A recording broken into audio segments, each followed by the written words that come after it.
Magandang araw! So ito nga po pala yung ginagamit na harina para po makagawa po ng wrapper po ng dumpling, ang high gluten flour po dito po sa Hong Kong. Ayan. So ito po yon. So namasa na po siya and nilagyan po siya ng warm water po. Tapos ayan, intayin lang pong maging ganyan po. Tinakluban po din po yan ng plastic o kaya po ay basang tela.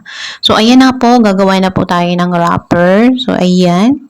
Yung sir ko po or ang tatay po ng amo ko ang nagawa po niyan. So, ganyan lang po yan. So, hinati-hati lang po siya para makagawa po ng pambalot po ng dumplings. So, yung iba naman po pwede pong bilhin. Pero, ang amo ko po or yung tatay po ng amo ko po, nagawa po talaga sila ng sarili po nilang pangbalot ng dumplings. So, ganyan lang po siya. Kasimple po para sa kanila. Kasi nga po parang tradition po nila or naging kaugalian na po nilang gumawa po talaga ng dumpling. Kaya po sila yung nagawa ng sariling wrapper po ng dumpling. So, ganyan lang po yun.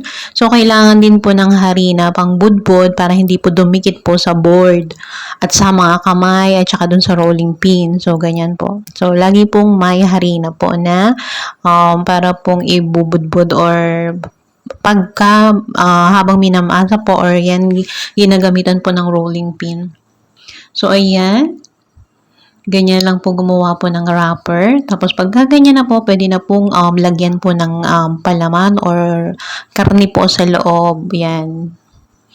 So, ganyan lang po yung paggawa po ng wrapper po ng dumpling. So, very easy lang po tingnan, di ba po? Ayan, si mother naman po yung naglalagay po nung palaman sa loob po or yung meat sa loob po. So, hindi ko na nakunan po siya. Yung paggawa lang po ng dumplings ang kinuhanan ko po. Ayan, para may idea rin po kayo. So, ayan. So, ayan. Nakakarami na po si sir ko. So, ganyan lang po yun. Ulit-ulitin nyo lang po yung way na paggawa ng wrapper po ng dumpling.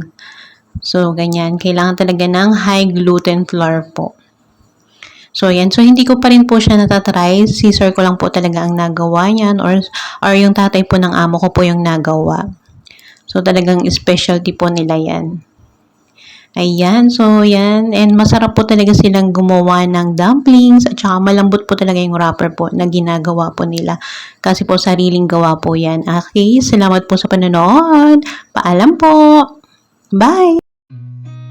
I've seen a lot of change, been through a lot of pain.